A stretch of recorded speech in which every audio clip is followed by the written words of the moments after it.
asalaamaaleykum ñu ngi leen di nuyuwaat bu baax a baax monsieur internet solution TV comme ni ñu koy defee à chaque fois rek seen émission bu mag bi lee di seen xalaat chaque mardi ñu leen koy daal di dégtal waaye nag du ma ci wéet benn yoon dama ci ànd ak Baye Assane Mesere ak suñu gan ndiki tey nag ñu daal di dalal Bathie Massamba moom nag xam-xamam daal di màcc lool ci li nga xam ne rek moom mooy actualité ak féew société bi moo waral ndiki tey rek ñu daal di koy dalal suñu plateau waaye nag laata ma koy jox kàddu gi ma daal di jox Baye Assane kàddu gi le chroniqueur de tous les temps mu daal di nuyonte ku ñuy bàyyi xel Baye Assane nuyu naa la.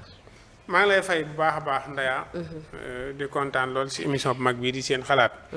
di gërëm ñi nga xam ne ñoo amee initiative bi di El Hadj Sanjogo Sonhibou waaye di ko ndokkeel bu baax Abdoulaye Diallo mi nekk ci xarale gi ngeen jàkkaarloo moom.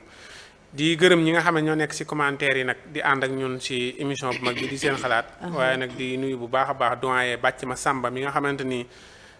moom la ñu dalal tey jii fas yéene waxtaan ak moom waxtaan wu yaatu ndax yaakaar naa ne historien la. historien dëgg. boo ko bëggee dégg tey jii da ngeen ko dégg ndax it. macha allah yaakaar naa si yenn domaines yi yoo ko laajut mais domaine bu bëree bëri boo si duggee dana la ko dëkkartigeel wax la si loo xamante ni yaakaar naa du deñ. te loolu nag mayuk suñu borom la ku ko may ñu xam ko ci moom. tey jii ñu fas yéene waxtaan ak moom daal si ay waxtaan yu bari soobee yàlla. yu fasanti ko. voilà ma lay jaajëfal bu baax a baax Baye Assane excusez-moi ki nga xam moom mooy Bathie Massamba ma lay nuyu bu baax a baax. asalaamaaleykum wa rahmatullah maa ngi lay nuyu bu baax soxna Ndeya di nuyu ñu ñuy seetaan mbokki internet yi di nuyu sama waa ji Baye Assane Mesra. di nuyu vraiment kilifa gi Alaaji Sa di ko ziar bu baax di nuyu aussi Soaybu ñooñu ñi moom samay nit lañu fii sama kër la. maa ngi leen di nuyu bu baax di nuyu mbokk internet yi di leen nuyu yow tamit aussi di wax ne émission bi moom j'espère que mooy seen xalaat dëgg la waaw te seen xalaat moom dañuy yulli xalaat yi rek teg ko xool bi ñuy jël rek jëriñoo macha allah wuyu na turam macha allah voilà Bathie Massamba ci kanam tuuti rek ñu daal di door waxtaan bi laata loolu nag mooy jaajëfal ñi nga xam ne ñoom ñoo ñuy bàyyi xel mooy suñu mbokk internet yi leen jaajëfal bu baax a baax moo xam ñu nekk ca extérieur wala ñu nekk tamit ci biir réewu Sénégal ñu ngi leen di nuyuwaat bu baax a baax ñu daal di door waxtaan bi ak la nga xam ne moom moo xew foofu noonu ci assemblée nationale on peut dire que ni Benno Bokk Yaakaar jël na revanche am ci ñi nga xam ne rek ñoom ñooy tandem Ousmane Sonko ak le président Bassirou nan nga jàngatee boobu la situation ak dissolution HCCT ak CESE. waaw bon revanche la mais j'espère que du revanche boo xam ne nii revanche boo xam ne nii mën nañ ci am ndam parce que sànq maa ngi dégg Sanjogo di ko wax. revanche bi ñoom gëm naa ne duñ ci am ndam. ah bon waaw parce que élection yi ak léegi yàggagul. élection présidentielle. ak léegi ci 5 mois la war a toll wala 6 mois. li samp gouvernement bi ñi ngi leen sampoon ñi leen safoo woon ba léegi ñu ngi fi te assemblée bii ñu bëgg a tas. man dama gis ni assemblée yu fi mus a jaar bii moo ci gën a yées. lu tax loolu te ñoo jàppoon ne bii moo ci. non li ma gis li ma fekke ak li ma jàng ci histoire. parce que 1960 jusqu'à notre jour lu fi jaar ci assemblée xam naa ko wala boog jàng naa ko. mais bii bokk na ci li gën a yées ci député yëpp nag. lu tax nga wax loolu Yewwi Askan Wi ak Benno Bokk Yaakaar a ci yem. fan nga ko teg. c'est la première fois ñu gis assemblée nationale. président assemblée toog ministre toog wala député yi ñëw toog ñu gis ab député ñëw buddi micro daw ak moom maa ngi koy door a gis histoire du Sénégal. c'est la première fois ma gis assemblée nationale ab député yéeg ci kaw table. croiser le bras def nii. maa ngi koy door a gis assemblée bii moom li gën mooy sempi leen sànni te buñ leen sempee sànni ña fa nekkoon bu fa kenn demal man lii laa gëm amul Yewwi Askan Wi amoo Benno Bokk Yaakaar ñoom ñëpp a yam amaluñu réew mi njariñ parce que assemblée boo xam dañuy taxaw di saaga gisoo ko Serigne Bara Dolly taxaw xaw ma sëñ Abdou nan la tudd Abdou xaw ma nan Abdou Ba waaw taxaw na fa saaga jigéen ñi xeex wéq nañ fa jigéen ñu ni doom ji ñu ni dafa avorté ab ensemble pencum ndawi réew mi fu nu war a daje pour defar fa réew mi ñu jigéen bu nekk en état de grossesse ñëw fa ñu koy gaañ wala boog ñu koy avorté loo yow doom ji waroon a judd pour ñëw ensemble nga koy avorté loo ci ensemble bi mujjul avorté am na doom. waaw d'accord mais en aucun cas fait bi moom am na xeex bi am na effectivement n'est-ce pas saaga yi am na taxaw ci kaw taabul am na ab institution taxaw ci kaw taabul institution c'est catastrophique lu garaaw la ensemble bi avant bi Macky Sall la jógee xëy na moom daf ko arrangé woon moo tax mu bàyyi ko fi mais sénégalais yi ñoo waroon a jóg nañ tas ensemble bi kon bu président Diomaye jógee am initiative bu tas ko man de bokk naa ci ñi d'accord waaye bu ko tasee ba pare waa këram ñii fa nekk ak ñee fa nekkoon ñépp nañ leen dégager amuñu fa njariñ ok mais ci pour dire la vérité. voilà mais ci wàllum dissolution bi parce que HCCT ak CESE ñu ngi xamle que ni seen budget toll na ci 15 milliards. jàpp nañ ni lii kat amulul benn njëriñ askanu Sénégal moo waral ñu bëgg koo dindi mais Benno dem dafa bañ. parce que boo xoolee ci ñu voté ci wàllum pour ak contre. contre yi ñoom ñoo ëpp. ba xam nga Benno ñoom li leen dese dafa bëriwul xam nga koo xam dañ ne la yow 24 heures moo la dese sa dund li ci 24 heures yooyu loo ci mën a def ci bànneex di nga ko ci def ñoom xam nañu ni. li leen dese ci réew mi mooy assemblée boobu maa ngi for sax ci wéewu bay ñu naan président Macky nee na dafay changer stratégie yu benn bokk yaakaar indi beneen parce que xam na ni bii moom dafa périmé député yi fi nekk nii xam nañu bu ñu fa jógee ñoom amatuñ fa place moo tax dañ ciy ngoy ak nuñ ci mën a ngoyee dañ ciy ngoy dinañ ci ngoy mais à aucun cas pour ma tënkal la rek assemblée bii dara baaxu fa Yewwi Askan Wi ak Benno Bokk Yaakaar a ci yam pour dire la vérité bu leen kenn raay député ya fa nekk seen bopp lañ fa nekkal député buy taxaw di saaga député buy taxaw ci kaw table assemblée mais ay nit yu illettré sax duñ ko def waxantuma la ak ñoo xam ne nee nañ doon dem ba am benn niveau bi. ok kaasa lu ñu réew mi seen bopp lañ fa nekkal pour mu leer. ah bon te pourtant ñoom député du peuple la ñu woowee seen bopp. ban député nga gis man de bu njëkk daanaa gis ñu ne député bii. député commune bii la. par exemple ñu ni commune par exemple Colobane Fass Gueule Tapée ñu ni député ba fa dëkk député commune boobu la dafay taxaw di kaasal tali bu nu war a defar forage bu nu war a defar oto bu fa paan nangam ban député nga gis Assemblée nationale mu ñëw taxaw rek di kaasal ak commune am li ñuy kaas lépp mooy sama président damay dem élection suñu parti suñu coalition loolu rek la ñuy kaas et puis député yi ni ñu leen di fale ni ñu daan fale député bu njëkk ak léegi bokkul bu njëkk par exemple commune bi dafay délégué ay personnes délégué nañu Assane nangam moom mooy représenté commune bi ñu fal ko mu dem assemblée kooku moom commune bi rek lay kaasal lijjantiwul beneen commune bu am problème bu am problème léegi nag da ngay gis député par exemple bu dëkk ba Wàkki Ngoona mais ñëw fii day jël parole ba pare du tudd sax baatu Wàkki Ngoona wala nga gis député bu dëkk ba Langaar wala Mbaba Garaas day ñëw taxaw jël parole ba pare du kaasal dara waa Mbaba Garaas li muy kaas mooy sama président sunu élection yi coalition bi nii nangam yooyu daal dafay wax ak di défendre candidat am ki ko fa indi député taxaw ni fii ne man maay député Macky Sall. malheureusement waaye. am déet. man lijjantiwuma loi bu baax ak bu baaxul bu ñu fi indi ma voté ko loolu nit ku nitee war na koo def en tant que république boo xam nee nañ ay borom xel ñoo fa yeewoo. nit ku nitee warul def loolu. voilà mais ci wàllu motion de censure pour ñu jeexalee ko ci assemblée nationale. parce que Abdou Mbow taxaw na ci kanamu député yëpp que ne dina dugal ndiki tay ab motion de censure ngir ñu daaneel gouvernement Ousmane Sonko. est-ce que natuñu seen doole ci projet de loi bi le président dugal gis na ñoom jàllul ñu ne kon kat ñoom war nañoo mën a fëgg seen dënn ngir tas gouvernement Ousmane Sonko. waaw xam nga xale nag bu la nee kaa ñu xeex rek fekk na mu jogg ci wax ab xeex ñoom dañuy natt seen bopp. parce que démb réussir nañ ko. ndax gis nañ démb am nañ benn nombre boo xam ne nii li président bëggoon moom jàllul ñoom réussir nañ ko. mais est-ce que li ñu bëgg a def tey dina jàll. wallahu taala alamu li ci kanam dañuy bàyyee voilà li ci kanam raw li bët. nañu toog di xool en tout cas Abdou Mbow. man faruma ci ñoom. mais ku mën a politique la. ah bon bien sûr du ma ci sori nag quoi parce que Sénégal léegi non boo ñu mënee dëkk bu non xam nga lu tax voilà Abdou Mbow dafa yaroo ci keppaaru Abdoulaye Wade. parce que bon en fait saful sax ñu bëri sénégalais yi ndax Sénégal moom noonu la bu ñu la xasee ba taxé benn affaire bi noonu la ñuy te mais dafa mën a politique parce que dafa yaroo ci keppaaru Abdoulaye Wade jóge ci Abdoulaye Wade Macky Sall la yar ko te ku ne xam na ni Macky Sall ak Abdoulaye Wade bu dee wax politique bi am fi Sénégal parce que Sénégal fii li fi am du politique teg deal moo fi am. politique politicienne. merci beaucoup moo fi am mais bu fekkee vrai politique tey bari na fi politiciens yoo xam boo leen définiroon lan mooy moo politique xamuñu ko. du ñu ay politologue. jaaruñ ci apprentissage politique. xamuñu ko jaaruñ ci école politique xamuñu dara. Abdou Mbow nag dafa def apprentissage ba egsi fi mu egsi nii.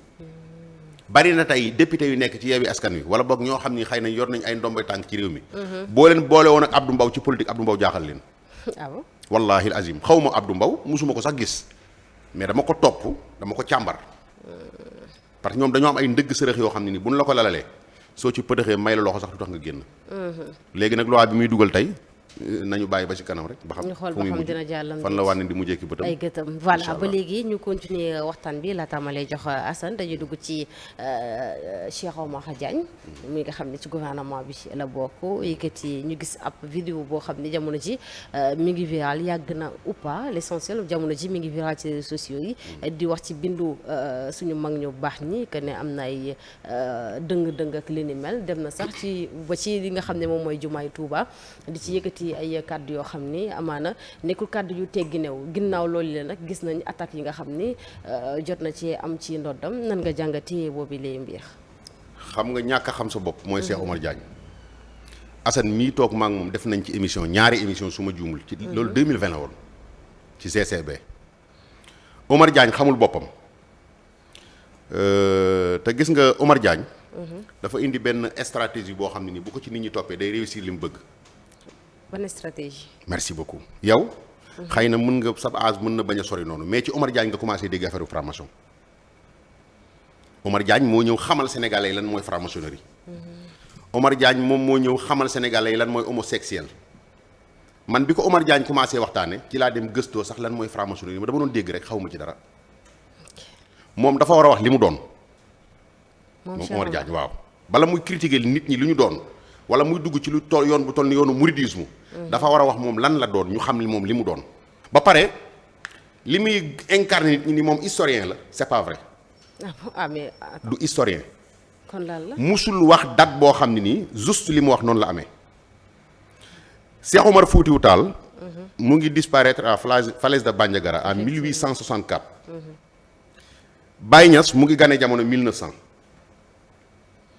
waa xoolal ñaari différence yooyu Cheikh Amadou Bamba mu ngi gane jamono 1852 mu ngi voyage yi exil bi mu ngi amee 1895 1902 11 novembre bi la ñibbisi 12 la dem njaareem ba ni mu fi jóge 27 kooku xam nga ni différence am na foofu kon te pourtant jéem naa indi benn diabolisation boo xam ne nii murit yi bu ñu yeewul woon tijaan yeewu problème mën naa am mais heureusement nag ñi mu waxal ñëpp ay nit lañu.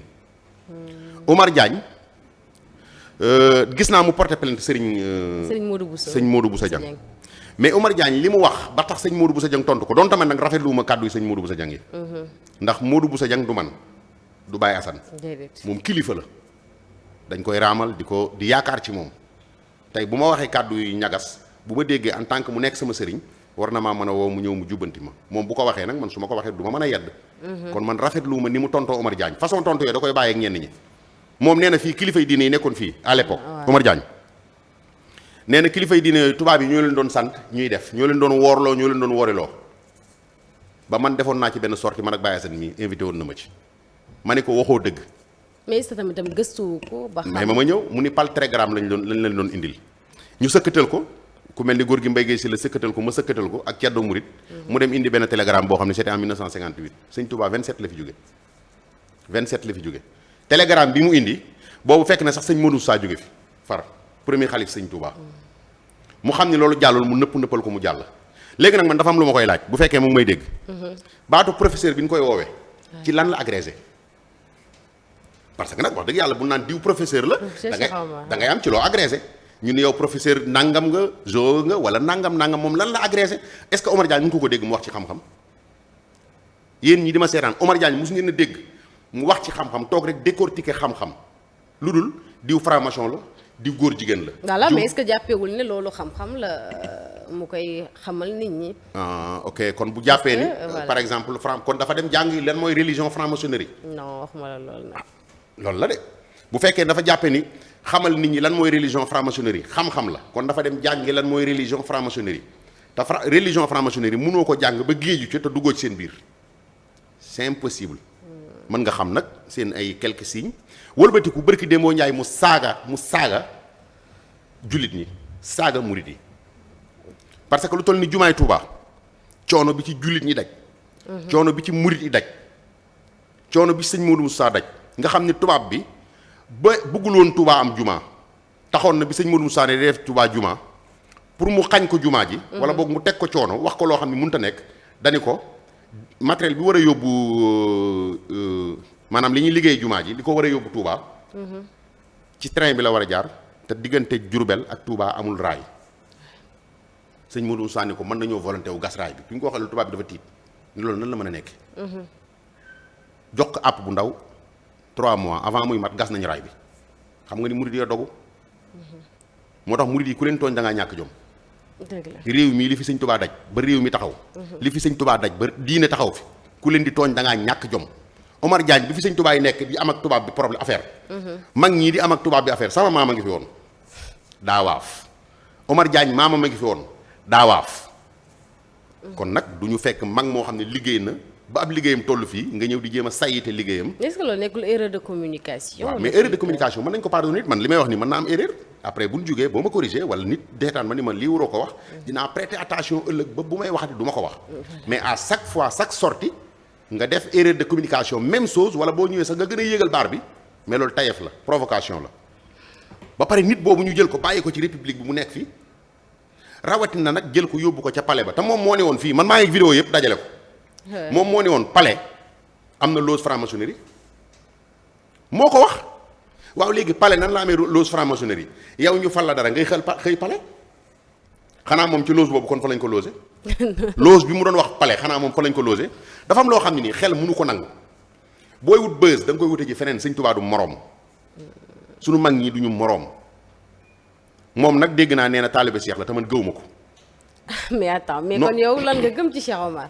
lan laa gëm ci Omar Diagne voilà li ma gëm ci Omar Diagne mooy nit ku dul wax dëgg la loolu képp laa gëm ci moom benn waay la boo xam ni day solu mbaxana wengal ko nii toog solu xaftaanam di wax lu dul dëgg ba émission bi jeex loolu laa gëm ci moom amul leneen lu mu wax ni man gëw ma sax ni jàng na alxuraan parce que ku jàng alxuraan ba alxuraan fees tab dënn xolub ki ñaan du nekk ci yow te Omar Diagne dafa iñaan weesuwul ku mel ni sëñ Touba ni ko yàlla def waaye sëñ Touba moom tontu woon na ko ca teel ndax waxoon na ni man waxumaak ñii nga xam ni amuñuy wilaaya sëñ Tuubaa dañu woon borom wilaaya xam nañ ni man kéemaan laa ci kéemaan yàlla baana li kulli man lahu wilaaya kaw nii rabbil alamin al aaya mais moom mi ngi xam le que ni borom xel yi lay waxal.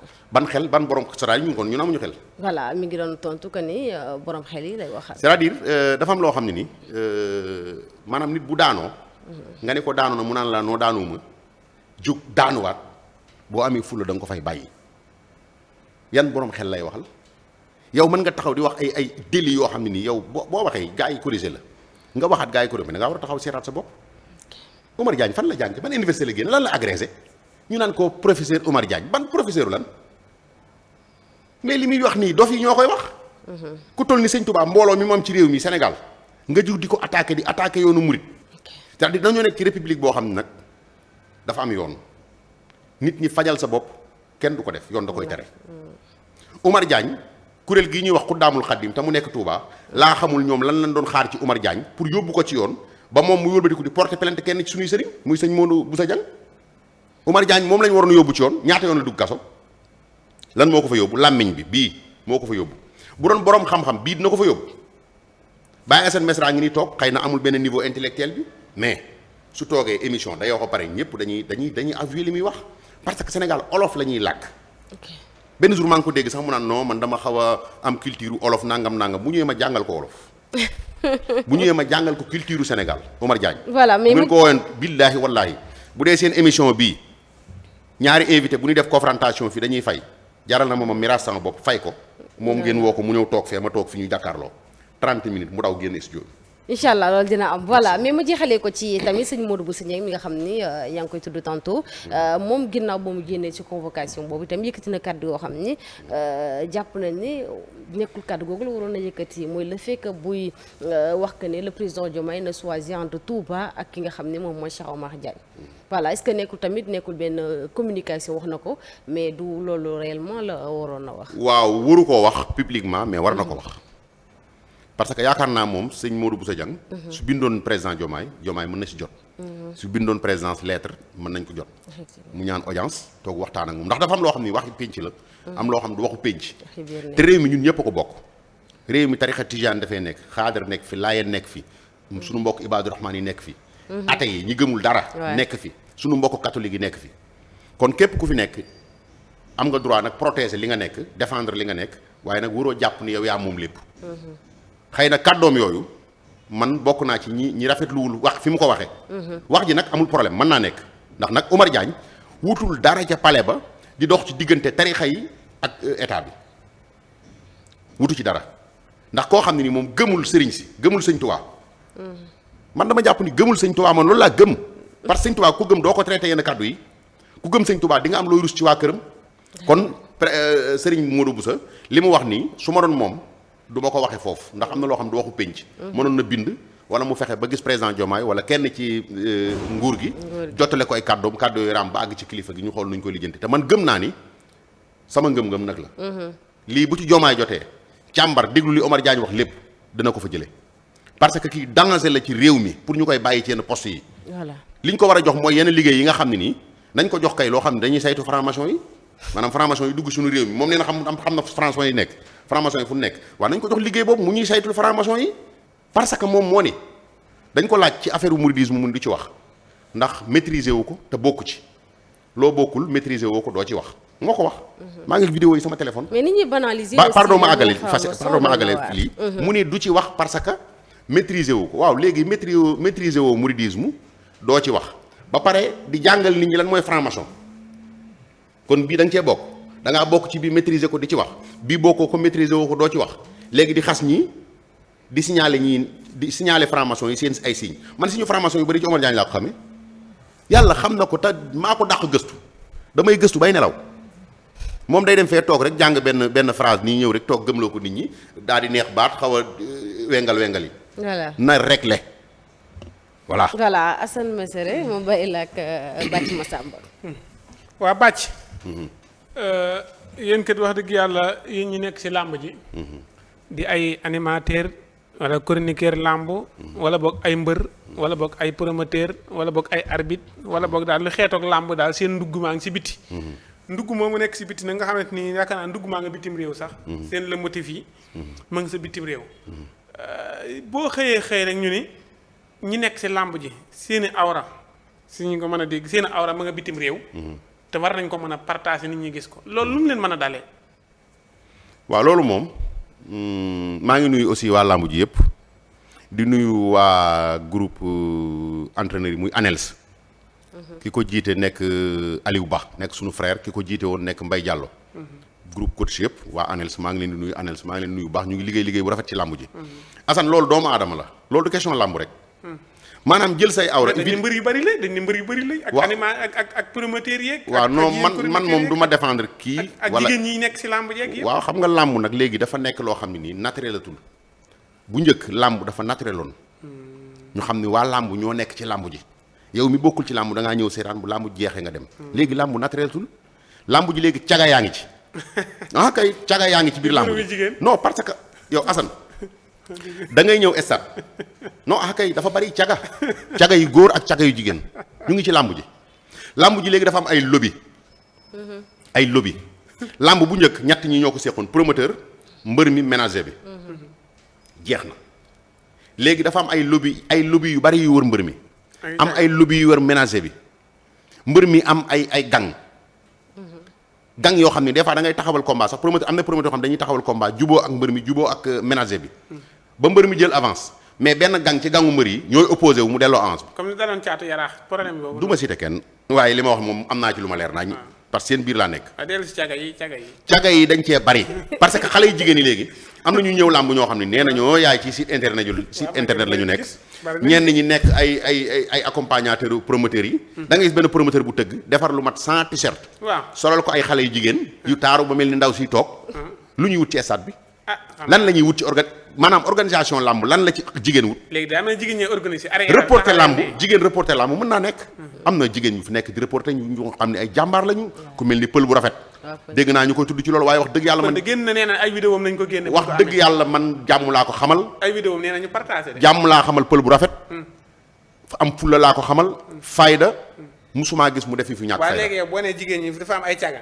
ba pare nga seppi pël teg ne est-ce que kon ji ñoo ko ñu ci des. waaw xam nga lu tax bu boole ñëpp. déedéet pël bokk suñu caga ñi ngay wax. non parce que pël liggéey moo ko tax a jóg. pël day liggéey. pourtant moom lañ. pël bi ma koy xam bawal TV la nekkoon ci institut Assane Ndiaye bi. muy liggéey bu rafet mu jóge fa ma gis ko alburax muy liggéey. fu ma ko gisee dafay set bu ñëwee stade liggéey moo ko indi bu paree dem na ñibbi. musuma ko gis muy taxawal lu tax ñu taf may ma ñëw rek waaw xëy na ñoom ñoo ko xam ku mel ni matu aussi jàmbaar la ak ñeneen su ma limee sax damay juum. kon caga ji fu ñu nekk caga jaa ngi ci biir làmb ji. gars yi ñooy dem gëmloo xale ji nga xam ne léegi nag pratiquement Sénégal dañoo bëri jigéen ñi léegi 60% de population bi lañu. am na ñoo xam ne amuñu lu ñu def boo leen gëmloo ni la kaay ma solo la tiset nga décorel ma bis bi nangam dañuy ñëw ñenn ñi ñoo leen di nax kaay ma yóbbu la ci internet bi nga taxaw di reporter te yow li gën a grave mooy da ngay gis jigéen buy taxaw di reporter wala ponkalum góor sax ñu jël mbër naax ko plaqué mu ni galgal na ko. xàmmee wuñu galgal ak caxabal ak noojoog padd. yooyu yëpp xamuñu ko làmb. xamuñ ci dara xamuñu ko ci. mbër mu nekk état de forme sax xamuñu ko. mbër mu gàllaa jàpp sax xamuñu ko te lu dangereux la ñuy def nag. turu mbëri sax keneen dañ koy jaawale borom ngembul xonq la dañu mën a lire da nga leen di jox programme duñ ko lire am na ñoo xam ne mënuñoo lire man damay dem stade yor sama micro di reporter den nekk nit mu naan maa kii kan la liiral ma tur bi xam nañ yéen ñi may seetaan xam ngeen li may wax dëgg la ba ci góor ñi da ngay gis koo xam day wër di taxawàllu baat bay neex mel ni bàyyi seen mestre rek mu ñëw ñu ne ko kaay reporter làmb ji mu yor micro taxaw reporter làmb jooju mu jàll rek site internet ba daal di koy embauché mu nekk fa di waxi toj rek nag naan ay locomotive ak nii nangam naa gis nga fii le motif yeeg la leneen a ci yem Assane loolu ci nit la boo demee ci football ba fekk ko fa boo demee ci làmb ja fekk ko fa basket ba boo demee fekk ko fa sunu diine jii sax boo demee fekk ko ci fii am na fi kilifa yoo xam nee na ñoo yaay dañoo yor seen ay le motif moo tax ñi mu munoo wax loolu nag ci nit la nit mooy am personnalité nit mooy am fulla am fayda ku jël sa téléphone filmer say awra yónnee ko nit vidéo ba tasaaroo kooku sa affaire la buñ ci tudd làmb yoonam nekku ci làmb daal li ñu ci war a defar mooy. mais ay nitu làmb lañ ci tudd quand même nag. d'accord waaw ay nitu làmb lañ non yéen nag yéen ay bu leen ma reetaan ndax reporter yi mënuñu koo génnee ci làmb gi. mbër mi mënuñu koo génnee ci milieu làmb bi. dëgg la ak keneen ak caméraman bi keneen kon milieu làmb bi. d'accord ci milieu làmb la amee mais dama la bëgg a xamal mooy milieu làmb jooju. sànq wax naa la ko sama commencement wax. làmb ji caga yi dañoo daw fàq si dugg suñu biir caga yu góor yi ak yu jigéen yi non Assane dëgg laa la wax caga yu góor yi dañoo ñëw parce que gis nañ ni léegi ci làmb ji xale yu rafet a ci nekk. xale yu pere. xale yi leen doon day décoré. nee nañ dañ leen di décoré wuñ leen dañ leen di sëyee. waaw nga dëgg loolu dañ leen di tëddee da ngay gis koo xam ne ab amateur la ngoon day xaar ba 15 heures jot 15 heures et demi mu taal otom ndànk ñëw dagg bii 10 000 francs toog ci kaw tribune bi. di observer bu gisee benn xale bu rafet fexe ba lijjanti numéro am. ki koy lijjanti ab reporter lay doon. reporter bi mooy doon courtier bi. mooy dem lijjanti ko numéro xale bële ni ko sawaay da laa soxla nangam mu may ko benn 50 000. daal di koy bëgg a def nag toolub ginnaaw kër. yaa ngi déggal ma wax nii. xale bu jigéen boobu nag ñàkk xam boppam ba dugg ci détail yooyu mooy faral di indi yenn détails yi. ñu taxaw ñu leen di yóbbaale. làmb bu njëkk mbër da daan takk ngemb waxuma la kër gi mu dëkk mais dañ naan koñ bi mu dëkk bu fa jigéen génn. léeg-léeg mbër takk ngemb Assane. génn bu dajeeg jigéen ju ëmb ba tuuru. ndax li muy àndal lay doon. xam nga ni kon gàllaaj amatul ci làmb ji léegi. da ngay takk ngemb dajeeg wallahi azim wa rabbul kahaba bu fekkoon ni dañuy waxtaane mystique moo ñu tax a jóg. te di ngeen ma invité sax ma wax la leen mystique bi ci làmb ji am na wala amul. da nga daan takk ngemb dajeeg jigéen wallahi azim ndaw gi tuuru. wallahi da ngay takk ngemb dajeeg jigéen ndaw gi tuuru wala nga takk ngemb dajeeg jigéen mu gis léegi deret mu indisposé boobu gàllaaj daa amul. léegi gàllaaj yi ay gàllaaj la da ngay gis ku indi 1600 bitel ñëw ñu dóor la nga daanu ñu lëng la nga ñibbi. am na solo bàcc mais CNG coow li bari na. maa ngi gis Jamaïcain di laaj CNG El Hadj Bakay Mbaye di ko laaj ak ñeneen ñi di ko laaj maam lan moo tax léegi mbëri sax ñu ngi taxaw di laaj CNG te bu njëkk kenn ñi mu wutoon a laaj jamono yi fii kii di nekk kenn ñi mu wutoon a laaj CNG mais léegi daal ñëpp ngi laaj nañu ko jox CNG. xam nga bukki bu dabee ponkal ca doxin wala. CNG bu ñu demee ba Jamaïcain taxaw di ko laaj. Jamaïcain moom pourtant nag man damaa yaakaar day kaf première bi mais ni ma ko gisee nii mel na ni këfu. Jamaïcain waxuma la CNG mais porte stade bi rek mënu koo yor waxuma ko nag pour sànni ko xeer sama booy la Alaaji Bekaay sama grand la. sama ndijaay la sama grand la. ñoo bokk askan te li mu def ci làmb dina néew reporter def ko ci làmb Bekaay jël na la ci làmb fukk yóbbu ko ci ñaar fukk wala téeméer. jox ko CNG bi mais mënut a yor CNG bi. mënu déedéet. boo ko joxoon CNG bi. li fi waa ji def nii lu ko yées la Bekaay di def. Birane daa mel waaw Bira kii moom xamul dara. kii moom ab moomin la bu ñu teg rek di ko manipuler comme sa portable bi ngay jël léeg-léeg nga jël manipuler tegaat. day bañ ko xas te Balla Gaye 2 bu mu waxee dañ ko woolu de. waaye man nañ ma woolu man dem naa stade ñu ne ma doo fi dugg. parce que man dëgg laa leen di wax yaa ngi seetaan samay émission. yaa ngi seetaan samay chronique. ci sama site. dëgg laa leen di wax. làmb ji nee naa leen mun leen a jël làmb ji bëgg koo tong-tong. loolu du fi amee. te làmb dafa am ay valeur làmb suñu aada la làmb suñu cosaan la làmb du question sport kese làmb ki nga koy jox dafay nekk homme de culture avant tout ba pare maîtriser sport mais yow maîtriser wu sport maîtriser wu culture ñu jox la làmb foo jëm ak moom Assane dafa garaaw koo xam ne mënut a dawal nga jox ko oto ni ko yóbbul ma ko fële fan la jëm est-ce que kon jotul ministère bi intégrer leen seen biir di fay ki ñu dénk làmb ji di fay arbitre yi di fay nga xamante ni léegi danañ xam dëgg-dëgg ni ñii kat lii lañ leen dénk mais dafa mel ne mbir la rek boo xam ne dañ naan bàcc téyel yaay xool noo ko doxalee. loolu la. waaw léegi nag loolu. parce que bu ñu falee président CNG man Biragène bu ko neexoon léegi mu woo ma ñëw mu jox ma bureau ni ma kaay liggéey lii. ah bien sûr bu ko neexoon. CNG am na ñu fa nekk ñoo xam ne état reconnaître leen. waaw. état xamu leen ministre des sports xamu leen Bira moo leen fa intégré. ñuy def lu leen neex. seen règlement yi ñuy tëral dara baaxu ci. règlement boo xam da ngay tëju ci néeg koo xam ne musta bëre. wala dem for arbitre boo xam ne nii ab benn professeur sport la. peut-être nekkoon na professeur physique. nangam professeur EPS. ñu ni ko kaay nga arbitré. buggul sax làmb. buggul sax làmb day ñëw taxaw arbitré benn 3 heures de temps ñu fay ko kase mu dem yoonam.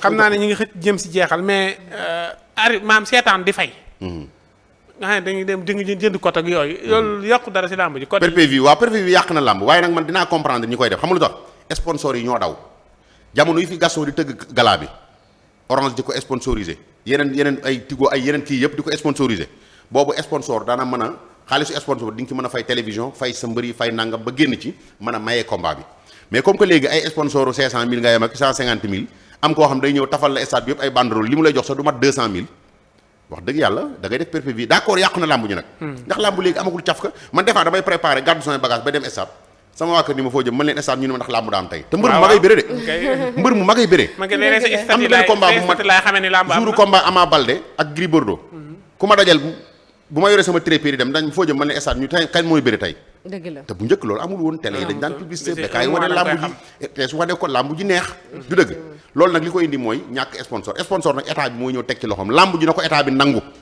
joomaay jubbanti la woote jubal nañu ni fokkat làmb ji seen loxo yoral ko seen bopp di ko superviser at mu jot ñu def bilan mais structure bu toll ni CNG du ñu def bilan mukk lu leen neex la ñuy def te ko wax ñu sanctionné la mbër mu wax ñu sanctionné la Balla Gaye wax na dëgg ay sàcc lañu wax na dëgg. mais est-ce que CNG aussi. ay sàcc may waa Assane man maa ko wax tàmbalaan saa bee wax ak yow di tamit ay sàcc lañu. voilà mais est-ce que li nga xam ne yaa ngi koy wax nii que ne ñoom dañuy jël alalu mbër yi li ni mel est-ce que loolu réellement su amoon maanaam duñ ko sentir ci ñi nga xam ne ñoom ñoo fi yoroon sport bi. maanaam est-ce que ñooñu noonu duñu génn xamle que ne CNG mi kat léegi wala Cour des comptes wala ñi nga xam ne ñoom ñooy épinglé ñi nga xam ne jël alal yi est-ce que ñooñu duñu génnoon kon àddu ci. waaye xam nga lan la mëqaltani muut am na bu ma ñëwoon fii sàcc junnib Assane Mesra jox la 2500 doo bomboole. loolu moo fi am. bu ma comprendre sa laaj bi. loolu moo fi am. maanaam ki bokkoon ci lobby bi di lekk bis bu génne day jàpp njàmburam rek. parce que bis bu signalé ñu ne ko kaay yow ci nga bokkoon. lii mooy dëgg ma jox ndeyaa li may tëjee bàcc yi. sama kàddu yi mujj si laaj yi nga xam ne war naa la koo laaj ñaar la. noo gisee chroniqueurs yi nga xam ne ñu ngi Sénégal di chronique di xamal Sénégalais yi lan moo xew ci réew mi. ak doxinu gouvernement bi. ak naka nga gisee gouvernement bi première acte yi nga xamante ni teg nañ ko ak fañ jëm ak ñun yooyu laay laaj nga tontu ma si ndeyaa nga. laaj yi ngeen ma fi laaj yépp bii ma ci gën a neex. bii nga ma laaj waaw donte yeneen yi sax maîtriser naa ko bii moo ma ci gën a neex. macha allah chroniqueurs yi ci réew mi bu ndee fukk juróom-ñett ñi xamuñu dara dañuy far. Assane de bokk ci moom. waaw may ma ñëw rek may ma ñëw Assane mii xam na ma. dama ko daan tëj ci néeg 22h di ko yedd ba 5h du matin mu ngi nii du ma bàyyi ma fenn ñoo daan bokk benn lal di fanaan. man ku dul yàlla suñu borom yéemu ma laa wax dëgg. dama ni chroniqueurs yi nekk ci néeg bu ndee fukk juróom-ñett yi xamuñu dara dañoo rëyu làmmiñ ko man rek ñu jël leen teg ñuy défendre benn waay Sénégal nag journalistes yi ak chroniqueurs yi dañoo séddalikoo ñii dañuy défendre opposition ñii di défendre parti au pouvoir du ma tudd kenn nag waaye ku koy def xam nga sa bopp tey par exemple Assane du bëtam yi moo tax du bëgg lu ko neex moo tax lekkuma 100 francs te moom xam na mu bu baax a baax a baax bu waxee lu mu warul wax dama koy fekk fi mu nekk bu dee xeex war na ci sama xeex ndax am naa ci moom cër boobu lu ma ko sant dana ko xool bu baax a baax Assane ku ne xam na ni niveau jàng bi yenn chroniqueurs yi am Assane amu ko pourtant néew na lu muy wax sénégalais yi bañ cee d'accord xam nga lu tax dafay équilibré nit da ngay équilibré journaliste lan la jàngal éthique ak déontologie. mais chroniqueurs yi fi équilibré wuñu da ngay gis koo xam day gis dara mu leer ko ni lii la gis mais xam nga lu tax muy xaw a ñor di jëm ci boor bi day bañ ko saaga boo waxee ci parti Macky Sall lu baaxul ñu saaga la nga wax ci parti Pastef lu baaxul ñu saaga la. léegi nag saaga yooyu boo koy daw te bañ a wax dëgg li lay noppal mooy nga toog sa kër mais bu fekkee ni da ngay daw saaga yi ba pare bëgg di wax noo def wax lu dul dëgg. Assane meilleur chroniqueur bii ñu koy woowee man personnellement mooy sama meilleur chroniqueur Assane Mesre mi billaahi su nekkul woon ci lu dul yoon dama ko naan nekkoo ci lu dul yoon mais jàmbaar la mais yeneen chroniqueur télé yëpp nag bu la neexee ma limal la télé yi noo jaru ko. waaw dama lay wax rek télé yëpp télé yi bul bàyyi benn télé lu dul télé religieuse yi fi nekk nga xam ne ñooñu defuñu politique télé boo ci tudd boo ma tuddlee man la kii diw la faral parce que ña fa nekk en fait tête ya fay feeñ ñooñu seen mbaal dafay xëcc jëm ci benn candidat boo xam ne moom la ñuy défendre ku ne xam na ko même rajo yi tamit aussi noonu chroniqueurs yi noonu bu njëkk ab journaliste da daan défendre moroom journaliste am léegi da ngay gis ku toog ci télé bii di xas waa télé bële nga gis ku toog ci télé bële di xas ñële waaw loolu day am moom ndax lan da ngeen a bokkul ay idéologique wala bokk kay day défendre kële yow ngay défendre kee bokku leen ay idéologie ngeen di xasante yéen ñaar te ngeen bokk benn métier bi mais c'est catastrophique politique bi léegi dafa dem ba dugg ci journalisme bi dugg ci diine ji dugg sax ci famille yi da ngay ñaar ñi yu bokk ndey ak baay sax duñ bokk mais dañuy dem ba dañuy noonoo man ak yow mënoon nañoo nekk fii di fi liggéeyee tey nga faral x ma faral y dañuy dem ba ay noonu la ñuy doon pour quelle raison te yow ñi nu faral amuñu benn njariñ politiciens yi amuñu benn njariñ ci réew mi politiciens yi nag laa waxuma gouvernement parce que gouvernement dañ leen a samp pour ñuy liggéey mais un politicien bu taxaw di làkk français yoo xam ne nii xaw ma fu mu ko jànge amaluñu réew mi njariñ pour mu leer côté boobu loolu laa jox góorgóorlu bis boo wàccee raay bi it Assane na la wóor ni yat bi bu lay dal mais chroniqueur yi xam nga rek ginnaaw man maa leen jiite moom waruma toog fi nga leen di sànni xeer non kon waxal ak ñoom waaw incha allah yow say njaboot lañu waaw waxal ak ñoom am na ci ñu ma gis ci télé yi maa ngi leen di dajale bis bu ma defee vidéo ci ñoom du baax waaw man moo leen jiite waaw waaye dinaa wax ak ñoom incha allah waxal ak ñoom moo leen jiite télé yëpp nag bu bàyyi kenn incha allah dinaa gën a waxtaan ak ñoom wax am na lu ma la waxoon waaw dinaa xam nga kañ laa la ko waxoon 2019 waaw boo góorgóorloo képp kuy tiim micro fii ci réew mi di wax fu mu toll di nga ko romb incha allah wax naa ko léegi kon mu tëjee gouvernement bi noo gisee taxawaay waaw gouvernement moom sant yàlla wax dëgg yàlla ndax seen premier pas yi aussi man kontaan naa ci waaye daal lenn laa xam nañ ci bàyyi xel muy sécurité bi dee yi bari na lool ci réew mi waaw dee gi de moom amul semaine booy dugg génn te doo dégg ñu rey nañu diw jam nañu diw am na soog bu am fële ki ko def sëfër bi moo ko tey dafa doon dawal nelaw wala daa màndi sécurité bi na ci gouvernement bi vee beneen bi ci des mooy dañu doon wax am na lu ñu wàññi ci dund bi wàññeekul daa yokk waaw gars yi dañoo bañ non wàññi bi gars yee bañ borom bitig yee bañ waaw léegi nag pourquoi gouvernement kon la ana dooley gouvernement Macky de masaan wàññi dafa war a am suivi non dafa war a am suivi parce que am nañu ay soldats yoo xam ne ni ñoom mbirum économie ñoom ñoo ko gérer boo tegee say loi par exemple bidon bi nangam laa koy jaayee ñu homologué prix boobu ñu homologué ko képp ku ko jéggi état da dal sa kaw même ku jaayee lu gën a wàññi ko prix sax état daa war a dal sa kaw mais est-ce que duñ xaar ba leneen duggaat waaw non même ma ñëw rek bu dee problème mu sécurité bi li ñu yor ci ay camp fii Sénégal soldat li ñu fi yor ci police li ñu fi yor ci gendarmerie war nañ commune bu nekk chaque guddi ñaari oto doxantu ci biir commune bi bandi commune bu nekk par exemple bu nekk commune bi ñaari oto war nañ mën a doxantu rond point boo dem fekk fa ay policiers 24 heures sur 24. nañuy dugg ci biir mais léegi bëccëg dañuy agressé nit bëccëg nii nit ñi di la romb parce que boo intervenir ñu boole waala la ci. xoola booy boobu ñu rey Pikine booy woykat bu xaw ma fecckat la xaw ma. Aziz Dabala. il paraît que sax waa kër gi nee nañ ñoom déggoon nañu bruit ñu ngi doon dégg bruit mais ñi mu mënoon dem intervenir. n'est-ce pas. dëgg la kon sécurité bi daal na ci état jóg. surtout te wax ci Omar Diagne. voilà. merci beaucoup Omar Diagne nañ ci wax bala ngaa duggaat Cheikh Omar mu lay jaajëfal bu baax a baax bàcc ma Samba seen mesere mu lay jaajëfal mu bàyyi la nga daal di tàggoo. waaw xanaa sant ko bu baax rek gërëm ko bàcc moom mi ngi noonu rek aw tàngooram la yor. dëgg la ko bàyyi mu tey wax dëgg yàlla jàmbaar la tey xam na ni mu demee la sax mais waroon naa mën a gën a yaatu. si affaire yi yeneen historien boo duggoon ak moom foofu. nga xam ne borom xam-xam la. non dina fi même li xewoon Colobane. waaw fa la ko gars yi fekkoon Colobane la nekk. moom it xamoon na fa lu bari loo xam ne am na kuñ dalal fii sax mu wax si mbirum Colobane xam naa ni loolu beneen yoon. incha allah bu fi dikkee dina gën a yaatu daal bu baax a baax ñu ngi koy remercier bu baax di wax ni moom si kër gi la bokk. sunu lépp la daal. ñu ngi koy ñaanal bu baax a baax a baax a baax sunu borom gën koo sàmm. te gën koo aar doomam son yi bu la ko bàyyeele.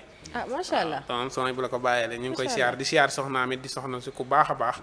te di ko ñaanal jàmm dëkk ba mu dëkkit ñu ngi leen di ndokkeel baax di ko laaj ba xam député yi da nga fa jéem a bokk wala xam naa loolu député non man assemblée moom bu ma faa dem ndax ma fa demee ndax du ma fay duma nit boo yëgoon ni dugg naa assemblée tey ginnaaw suba dóor naa fa nit mu daal bul dem toogal ñee fa nekk ne léegi lu tax làmb ji nga nekkoon yow mosoo dóor kenn mu daan làmb ji yow ñetti combat nga am maa ngi tàggu waa solution TV mais Assane dafa am koo xam ne dinaa wax ci moom ngeen may ma ko rek benn fraction de seconde muy benn chroniqueur bu ñuy wax Ahmed Ndoye xam nga lu tax. waaw waxuma pour dafay xëcc jëm ci. daa mel su réewu leen dëkk de. waaw Sébikotane la dëkk ma dëkk Pout ñoo bokk presque benn ki secteur. amiin doy waaw. mais damay gis muy défendre yoonu murit. loolu laa ko nawee. sama yoon ci leneen lu muy wax nag politique ak kële la faral ak faralu kooku sama yoon newu ci. waaw daal day défendre yoonu murit yu muy défendre. ci laa ko nawee amendooy sappo. te fi nga nekk bul ko bàyyi. kuréel googu bu dee da ngaa samp kuréel pour défendre yoonu murit na la wóor ni man ci laa bokk. politique bi muy def nag sama yoon newu ci. man politique am na ñu ma gis ñi ànd ak moom de am na kuréel gu mu woote lu mu woote woon de. man daal bu dee défendre yoonu murit a ko tax a jóg maa nga ca biir man sëñ Tuubaa laa fi nekkal. jeex na. voilà mbay la nga dem tàggoo ajjuma fee kon fi Masalik ajjuma dañ fay tasee ñoom Mamor Mbaye ñoom ñëpp pour bind Cheikh Omar Diagne xamal li mu bañ ko wax daal li si kii ñoom ñëpp dañ koy bind 6 heures du matin bu soobee suñu borom fa laa nekk ndax man Masalik laa dëkk. danaa dem 6 heures du matin ñoom it daal nañ dem yow baale sama big. waaw bu dee dañuy signé ma signé. merci beaucoup Bathie Massamba jërëjëf Baye Assane Mesere ma leen di jaajëfal bu baax a baax di jaajëfal aussi ñi nga xam ne rek ñoom ñoo nekk ci régie bi Lay Diallo Modou Diouf ak Top ak Serigne Fallou Goumbala maa jigéen ñu ngi koy jaajëfal bu baax a baax di leen jox dig daje ni ki ëllëg ak jàmm ci yeneen i programme d'ici là portez-vous bien.